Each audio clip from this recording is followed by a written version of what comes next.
Hello, everybody, and welcome back to another coffee talk. I am Kalyn, and I like to host deep, thoughtful conversations over a cup of coffee. Today, I am tuning in with a nice coffee. Let me know what you're drinking down below. And today, we're actually celebrating the longest day of the year. I'm obviously pre-filming this a little bit, and this is set to go live the day before the summer solstice, but you could literally watch or listen anytime throughout the week of the summer solstice, or really all summer, and just embrace the lightest season or the brightest season of the year. To start, I'm actually going to light some candles in order to initiate some of our intentionality with today's chat. The summer solstice is really all about lightness and light conquering things like the dark, and having or embracing the brightest time in a season, or the brightest time in our lives, or the brightest time within the year. So I'm going to light some candles. Feel free, if you are just kind of hanging out, if you're like doing some chores, or obviously if you're driving, you can't light candles, but whatever you're doing, if it makes sense, feel free to pause and light a few candles and really get some light going around you.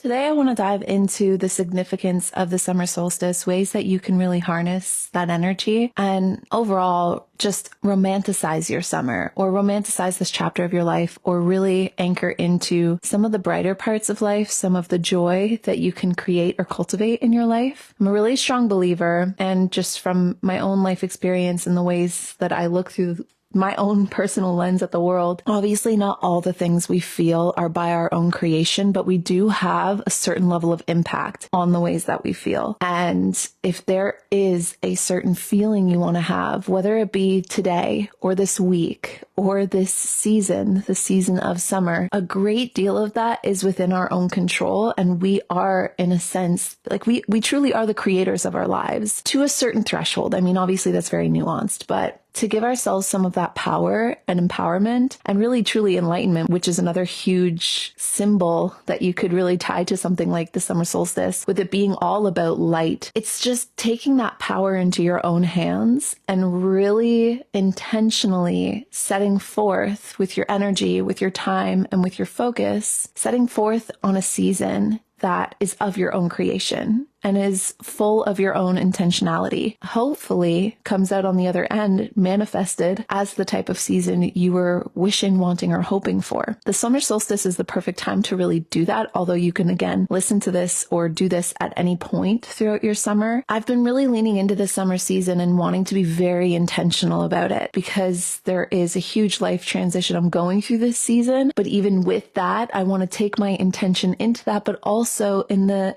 space and time surrounding that life transition, I still really want to embrace this chapter that I'm in.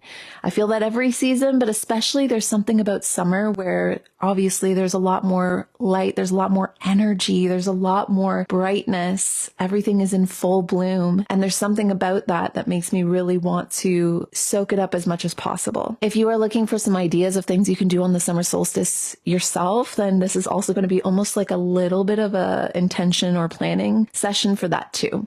Let's dive in. So the summer solstice has been celebrated by cultures and by many generations going back over the years as a time of great significance. Obviously it is the longest day of the year in the Northern Hemisphere, I believe. I don't know, actually. I should look that up if it's still the longest day in the Southern Hemisphere, because I know that our seasons are flipped. But in terms of I can say for sure, the Northern Hemisphere, summer solstice is the longest day of the year. It's the brightest day of the year. And it's seen as almost like a celebration of light taking over the dark, the absolute opposite of what the winter solstice could be or is. The summer solstice is a time to celebrate things like light, like the sun.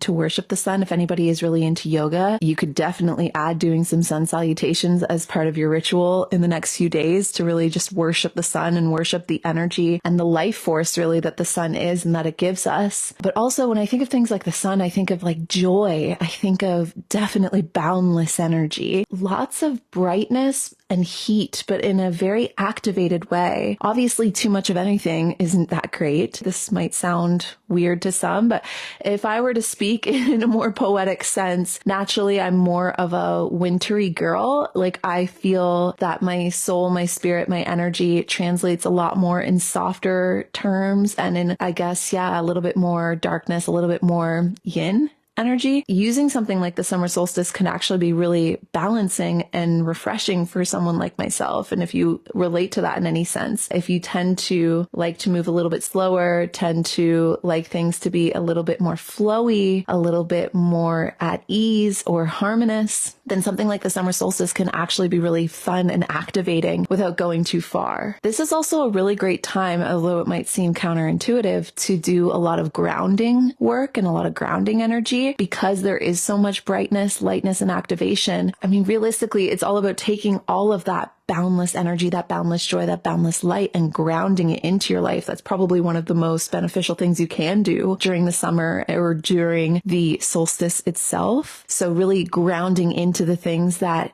are really bringing you joy in your life right now, but also really grounding into the things that are going really well, things that you're really grateful for in this chapter of your life, grounding into your energy in a way that can actually align a lot of the things that are going on for you in a way that actually puts you in a state of better flow, of better alignment, of better direction. It's taking all of that light, that joy, that sunlight energy in your life and grounding it deeply into the earth in a way that brings it from what we're feeling into what we're actually experiencing, what we're actually seeing, what we're actually holding in our hands. Summer solstice could also be seen as a time of being more spiritually awake, because it is this celebration of light, or just the summer season in general is this celebration of the lightest, the brightest, the most sunny season of the year. When you really get into what does light symbolize, which I'll ask you, what does light symbolize to you? To me, the sunlight or the sun or just light in general, it symbolizes not only awakeness and awareness, but things like clarity, like we see more clear when there's light, enlightenment, ideas, a freshness, a brightness, joy, and definitely energy. If you think about that in more spiritual terms, then this is a really nice time, or could be a very great time, to really cultivate or sharpen your spiritual awareness in whatever way that makes sense to you, in the ways that you move spiritually through the world, and really lean into that and embrace it. The summer solstice could also be seen as a time of great abundance and also a time of great manifestation, if you believe in that kind of thing. If you wanted to speak about it from a little less of like the woo-woo spiritual manifestation, and if I were to try and explain it to somebody where they were like super logical and like make it make sense, then I would say something like the summer solstice, with it being and symbolizing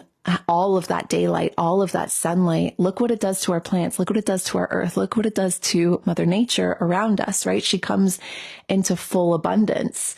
And so if you take that and you translate that into your own life, there are more daylight hours in a day. And with those extra daylight hours and that extra dose of energy, especially if we can really tap into living more seasonally, which I know is really hard to do in the modern age. I'm trying and I still feel like I'm struggling to do so, but hopefully, ideally, in an idealistic world, we've gained or slept a little longer in the winter when the daylight hours were shorter, and we've given ourselves that boost now so that we can use up these extra daylight hours now. And with those extra daylight hours, what things can you manifest? And it's not about productivity. It's more so about even just manifesting like extra moments, extra memories in your life, extra time to do some things or to really sink into the things that you are doing. So it's a great time for manifestation for that reason, but it's also a great time for abundance. If you think about things like Mother Nature, I mean, this is only my second year really working with a garden, but it is crazy to see coming out of spring now and moving into summer, how abundant everything we've planted is becoming, like how full it's becoming, to start to see the first little pieces of fruit or the first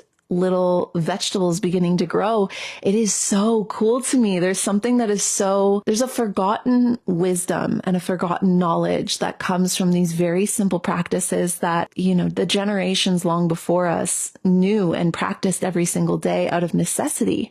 It's no longer necessary to garden. And I think that that's what makes it so, I don't know, it's so simple, but it connects something in me that I can't really explain. But I go into my garden every single morning and I look at everything and how it's changed from yesterday to today. And it is crazy how fast things are moving. And it is crazy how full things are becoming. And I think that there is some deep poetic symmetry to life in that too. This actually leads me perfectly into one of the first things that you can do with the summer solstice is to do a bit of a mid-year reflection and ask yourself, or just think about where you were at the start of the year to now, or where you were from the winter solstice to now. So coming out of the darkest part of the year, or perhaps, and it doesn't necessarily need to be dark in a heavy sense. It can be dark in a dreamy sense, in an idea state, in a slower sense. How has your life changed since winter? And what kind of things have you planted in your life in the season of spring? And now what things are you really starting to see take root in your life as we move into the summer? There's something that's really cool about thinking back on where we were even just 6 months ago and wondering at that time what life would look like 6 months from then. And now we are those people. Now we are in that state. And that mid-year reflection is really taking a look at your own metaphorical garden and seeing what has really taken root, what has really come and is blooming into full fruition. And it's also very poetically symbolic and beautiful when you think about, okay, and then what is it going to give you in terms of your harvest for fall? Like, there is still such a beautiful transcend.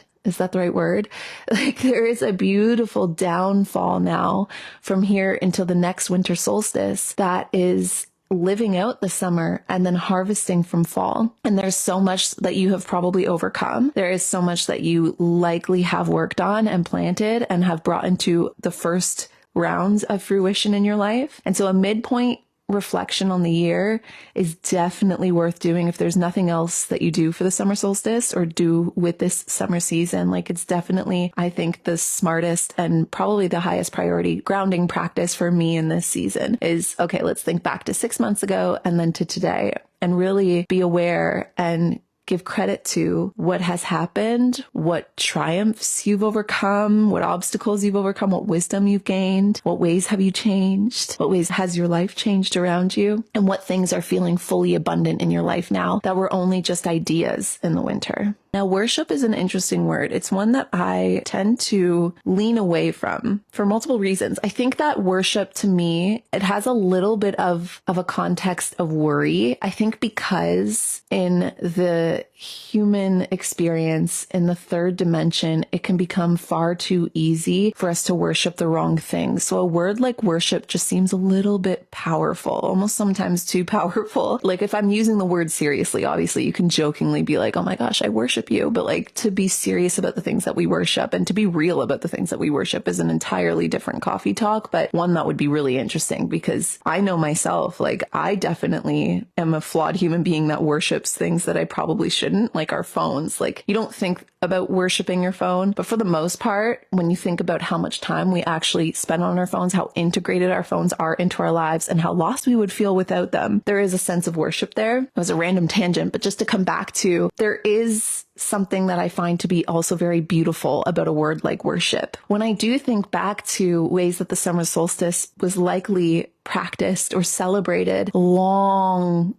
periods of time ago, I imagine this worshiping of the sun and this worshiping of the life force. And what that translates to me in modern times would be something like a gratitude practice, which I know is redundant and it is said all of the time of like, oh, every single day write down a couple things that you're grateful for. Like, I definitely don't do that every single day. I try to be aware of the things I'm grateful for. But I do think that a follow-up practice on that mid-year reflection that would make a lot of sense would be to have a little bit of a gratitude moment. And you don't have to necessarily write it down. In fact, let's just do it right here. Like, what are 3 things right now in this season of your life that you are very, very grateful for? If you need time, if you are someone your brain doesn't work when there's someone else talking, feel free to pause or mute me for your second here and truly think about three things. It doesn't need to be grand. It could be so simple. It could be, I am grateful for my morning iced coffee, or I am grateful for a warm summer day. I'm grateful for the breeze on my face, for time spent in nature. I'm grateful for this project that I'm working on that I'm really excited about. I'm grateful for my body and my health. I'm grateful for the food or the roof over my head.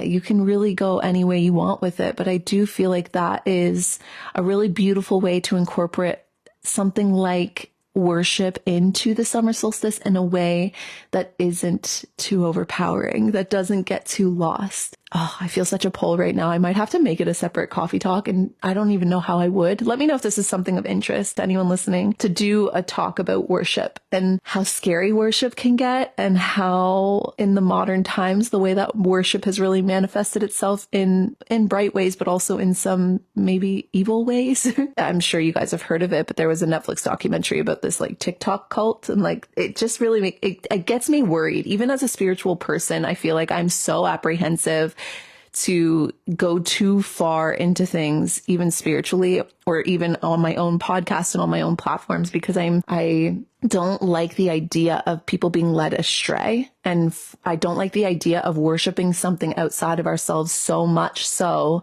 that we lose ourselves. So worship is such an interesting word, but to use it in a very profound sense during this season, because I really do think that we do have a lot to be grateful for. Grateful is probably the better word to use, a little less overpowering. But I do worship something like the sun. I do worship the things that are in my life that bring me lots of joy and that bring me lots of abundance. And I am very, very grateful for those things. I don't know if this is relatable, but I get overwhelmed by how to show the proper sense of gratitude towards those things, because what can you really do other than just be aware of the things in your life that you are so happy exist, or be aware of the moments where you're just like, oh my gosh, I wish I could bottle this memory, bottle this moment, this feeling, the way that the lighting is, the way that the people around me are, and the way that this is all being and unfolding. And I wish I could just bottle it up and keep it forever. Like I get that feeling of anxiety sometimes with things that are really good and with things that I'm really, really grateful for. I think a gratitude practice, in whatever way that makes sense, is a really beautiful way to kind of metaphorically bottle that sense up. So yeah, adding on to a couple things that you are very, very grateful for, things that you are glad to have and worship in your life in a way that is very balanced.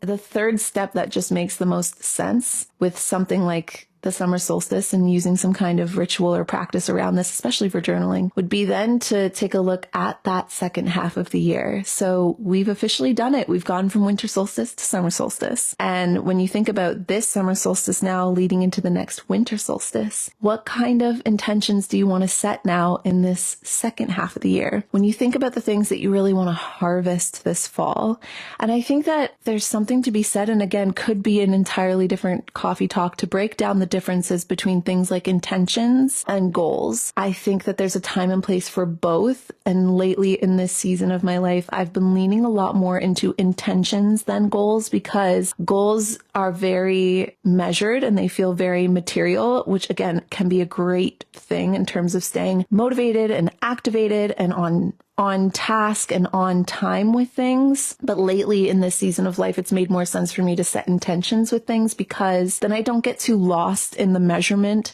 of that goal.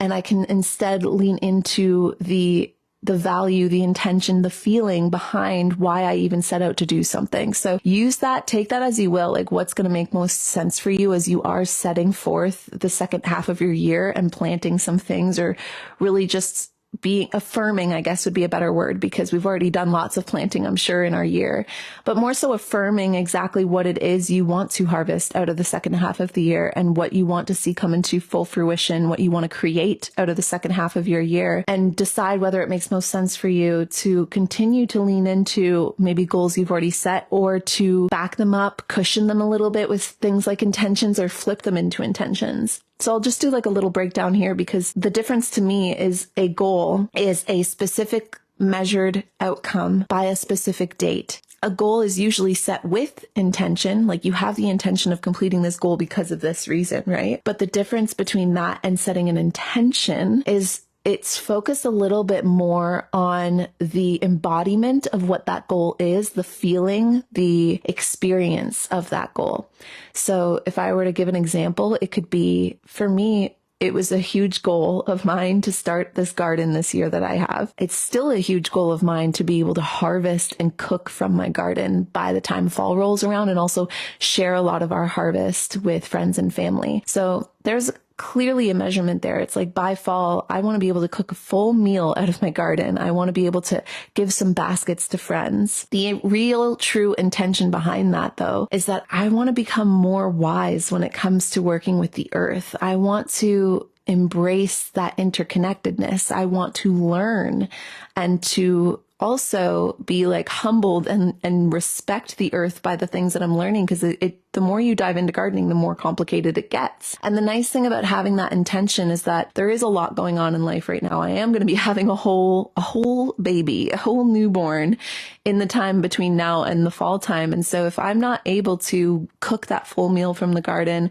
if I'm not able to tend to my garden as well in a couple months or a couple weeks from now, then it's not so much of a big deal. The goal doesn't feel like something I failed, because the intention is still there. It's something I can still practice without needing to hit a certain measurement. The intention itself is more so the root energy. The goal is almost like the physical outcome. And you can use both or one or the other. But I feel like personally, when I think about the second half of the year, I'm going to be setting more intentions than goals, given how much transitions in my actual life are happening and how much a baby can throw you off course. Furthermore, when it comes to using something like the summer solstice for your planning or any kind of ritual you feel like doing tomorrow, specifically perhaps some journaling, is to lean into this idea of planning out your summer. Now, I just recently made myself a summer bucket list. This is something that I've done almost every single year for as long as I can remember. I remember being very young and using like Crayola markers to make a summer bucket list, like play outside with chalk and like, hang out with my friend Christine. And now I'm 30 and I'm still making summer bucket lists because, again, it comes back down to that intentionality. I don't care if I actually get every single thing done off of my summer bucket list. It's more so important to me to have a direction, have some ideas on a list that I can use up on days where we do have openings and we do have time, or it's a beautiful day and we feel like going and using it and doing something with it. And so when I think about the summer, there is something to be said about romanticizing the season a little bit. In fact, I feel like there is, and I've done talks about it before, about finding that balance with romanticizing your life at large. And that goes season by season. So when I think about summer, I've always wanted, when I think back in terms of like being a teenager, in fact, I've put this movie on my summer movie list, is the Hannah Montana movie. If anybody watched it, that was like my dream when I was a teenager. When I saw that movie, I remember thinking like, all I want in life is to just live this, whatever this is, this whole feeling that movie created within me. And it's interesting because now that I'm older, it's not nearly the same, but it's my own creation of that energy. It's like I do live out in the country now, and I can kind of create a little bit of my own Miley Cyrus type summer, or something like The Last Song is another one too. I was like a huge Miley Cyrus fan back in the day. Still am, actually. I still love her. When she had her really, really long brown hair, and just like, she was the epitome of summer goals to me. And so that is what I feel, if that makes any sense whatsoever. When I think about romanticizing my summers, I like imagine this Miley Cyrus-esque 2010 to 2012 type of summer feeling or energy. But really, romanticizing your summer is, again, leaning into the intentionality of the type of summer you want to have. And the summer solstice, I think, is a perfect time to make something like a summer bucket list, to make something like a little bit of a fun challenge with yourself, to set forth the types of things you want to do this summer. And they can be anything, and it can also fully be fitting to this chapter of your life. And that's something I've really learned this year, because at one point I was like, oh, there's nothing I'm going to be able to do this summer aside from just basically get my work as prepped as possible and get ready for this baby. But that's not true. Like I literally made my summer bucket list not even a whole week ago, and I've already ticked 2 things off the list and started on some other things. And the only reason why those things got done was because I made that bucket list. And then I was like, like, hey, we're not doing anything right now. It was me, Ryan, and my son. We were just kind of hanging out inside. The rain had stopped and I was like, let's go put a little fire on and I'll go grab some stuff for s'mores. Like, let's do that today. Why not? You know? So that to me, I think is the beauty behind making something like a summer bucket list. It's not supposed to be stressful. It's supposed to be inspirational so that when you are kind of just sitting around, you don't know what to do, or a moment of time opens itself up, or a friend says, hey, you want to get together? It's like, look at your list and pick something and go do that thing. And that, again, to me, it feels like it's a foundation to creating a memorable summer, a memorable season, a romanticized summer. And also making, to me, I feel like it's an insurance package so that I don't feel like I get to the end of summer and think I didn't soak it up at all. Like I didn't embrace the summer season at all because I was so lost in an upcoming newborn and pregnancy and work. It's like there are so many little moments in between all of the big things happening in our lives that we can really use in ways that become some of our favorite memories and romanticize our lives in ways that feel like we are Miley Cyrus in the Hannah Montana movie or in The Last Song. I need to watch both of those movies now. And you don't have to wait for a whole new month or a whole new week to start incorporating different rituals or routines into your day either, because this is another thing you could do with the summer solstice is to start thinking about some summer rituals you want to practice more regularly. So a recent one of mine as an example is getting up, making my coffee and going for a little walk in the garden. And this is just such a small little practice, a little small shift in my routine that I've been doing every day. But I know I would bet good money right now that when I years down the line think about this summer, when I years down the line think about this chapter of my life, I am going to remember that feeling. I'm going to remember the sweet simplicity, but how sacred it felt to have that little piece of my day, to wake up, to make my coffee, put on my rubber boots or my sandals, depending on the weather, and just go walking through the garden for like 5 minutes. And there are such simple little rituals like that we can add into our day that make having or romanticizing your summer or having the best summer season of your life really practical. If a bucket list just isn't feasible for you, or if it's not really calling to you, then even just having a couple little summery rituals that you're going to do, whether it be weekly or daily, that don't change up or don't take up too much time, too much stress, too much energy, or too much like it doesn't pull you away too far from the things that are already going on in your life. They're just simple little shifts and transitions that make you feel like you're going to remember that part of your season. So having little daily rituals like that, I think, is something you could set forth during this time too, and just start practicing right away. Like literally start today. Even if it is something in the morning and it's already midday when you're listening to this, start it right now and then start again tomorrow morning and just start incorporating these really small but simple luxuries of the season into your life. And last but certainly not least, a couple things you could do with the summer solstice. I mean, aside from actually just doing one of the things on the bucket list, if that's something you end up making, is to, lean into what makes the most sense for you. But I feel like if it's sunny, first of all, on the summer solstice, I'm going to be spending as much time as possible outside in the sun. Even if it's not, I really want to do something in nature, even if it's just a little walk or a little hike in nature, just spending time even grounding. If this is something that you enjoy or you believe in, like to get your skin, your bare feet, your bare body as much as possible in contact with the earth and soaking up as much of the sun as possible. Obviously the rituals that we talked about doing more so today and like planning something you can do at the solstice kind of had a little bit more to do with journaling and writing. And that's obviously using a lot more of the mind. And so whatever calls to you or makes sense to you, if I were to ask you, like, in what ways can you incorporate more of your body into the summer solstice? There's lots of things to do there. Even if it's like making a super, super nourishing meal and eating it outside, or the first thing that popped into my mind was, I said at the beginning of the chat, was to do something like sun salutations for yoga. You could exercise outside. Anything that's just going to really allow you to physically absorb the energy of something like the summer solstice. Now that might not call to you at all. Maybe you're like, no, I don't really run that way in terms of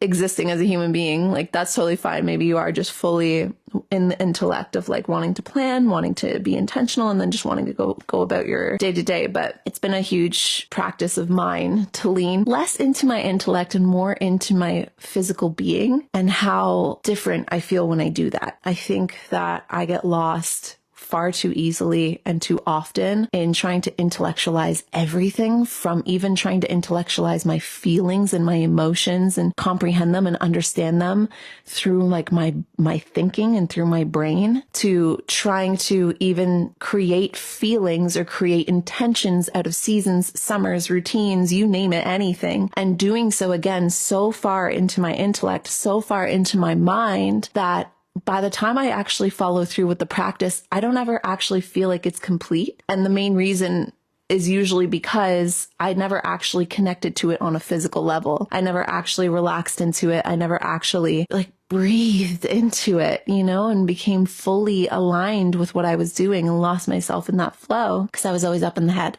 always up in the mind. That's also very common, I think, again, is a sign of the times, with how perpetually stressed a lot of us are, how many responsibilities rest on our plates nowadays, how many stressors there are out there in the world. There's a lot that keeps us in a stress-like state, and a stress-like state is a fearful state. It's a threatened state. And when we feel fearful and threatened, of course, we're going to lean into our intellect to try and solve our problems and try and think our way through things, because that makes sense. You need to be strategic. You need to be smart. You need to be intentional. You need to have a plan. You know, I get all of that. I feel all of that. I definitely fall victim to that too. But even if you do nothing else, or actually if you feel called to do absolutely nothing else, try and find a way to physically lean into the summer as much as you can. Physically lean into even the summer solstice, if you're listening before the solstice or on the day of the solstice and you're about to go do some kind of ritual or practice.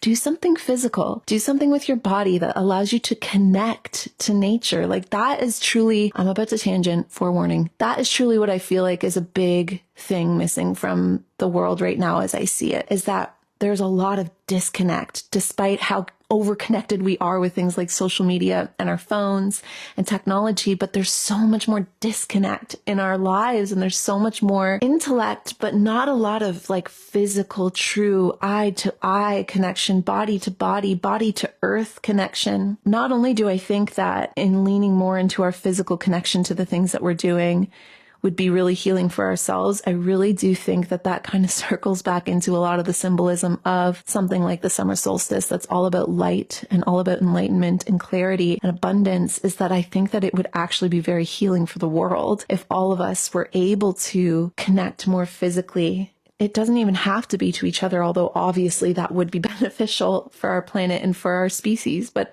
also to just connect to the earth. God, how much more would our earth and our environment benefit if we did that more often? I'm guilty of this. Like I just said, I get so lost in the intellect. I love planning. I love making routines and strategies and lists. Like, you name it, I've got a list for it. I do this often. And I guess that's why I'm bringing it up today, because even in everything that I've spoken of in our chat today, it's been a lot of leaning into the intellect and planning and list building and journaling and such. But don't underestimate, and this is me preaching to myself, don't underestimate the simplicity of just going out and being in your day, being with the sun, being with nature, being with your body, embracing the light aspects of your life, being spontaneous. Like, screw the lists, screw the structure, and do something that just calls to you on the summer solstice.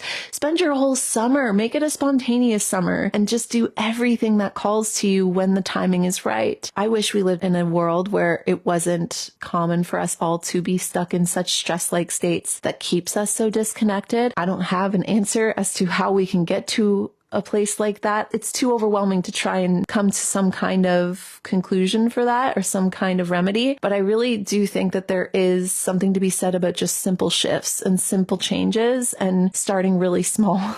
If James Clear has taught me anything, and if I have preached enough James Clear, like this year alone, but definitely in the last few years, it's small, tangible steps, breaking things down into very small ways. And I think that doing that even in a sense of connection, finding small moments of connection, is probably a huge part of the answer to our huge disconnect problem in the world. And I think that's also why I lean into doing things with the summer solstice, or creating these types of rituals or these types of days, or meditating, more so on things like the summer solstice and the symbology around it, because to some it's just a day, to some it's just the longest day of the year, and then they move into the next, and there isn't any spiritual significance there, and I totally respect that. But I almost choose to lean into the spiritual significance of it because it helps me to feel more connected to the world and to the life that I'm living and the experiences that I'm having and to each other. And also, even in a beautiful sense, it makes me feel more connected to the generations long, long gone that used to have huge celebrations for things like the summer solstice and that were really intentional about worshiping the things that brought abundance into their life. So that was my intention with today's chat, was to try and recreate that in the most modern sense that I could and in the most simple way that I could over a cup of coffee. And a podcast episode. So I would love to hear your thoughts. How are you guys feeling about summer? I'm so excited for this season. I'm really excited to lean into the joy of it, to lean into the brightness of it, to lean into the energy of it. I'm really hoping that the energy sticks with me. I feel it has depleted just a little bit since my third trimester has started. I was feeling all high energy throughout my second trimester through the spring. So I'm trying to find a really nice balance between having a very intentionally softer summer, but also wanting to lean into that light, that enlightenment, that energy, that joy. So that's where I'm at. Would love to hear where you're at with the summer and what you'll end up doing with your summer solstice. And without further ado, actually, I should note too, since this does go up the day before the summer solstice, that I'm actually hosting a journaling event for the summer solstice. If you'd like to tune in, join the coffee club of my Kalyn's Coffee Talk channel on YouTube. And that is where I host these events. It's being hosted on YouTube. Even if you can't tune into it live, it'll be replayable right after. I don't normally do this. I don't normally talk about the things that I do in my membership base because I don't like feeling like I'm trying to like hook you in or sell you on something. If it's not your thing, just completely ignore me, move on with your life. But if that's something you're interested in, if you want to come hang out on the summer solstice and do some journaling, then I will be hosting that. And the way to get access to it is to join the coffee club of Kalyn's Coffee Talk channel. So feel free to join me there. And even if you're listening to this like a week later, it will still be replayable. And outside of that, I will chat with you guys all in the next coffee talk. Bye, everyone.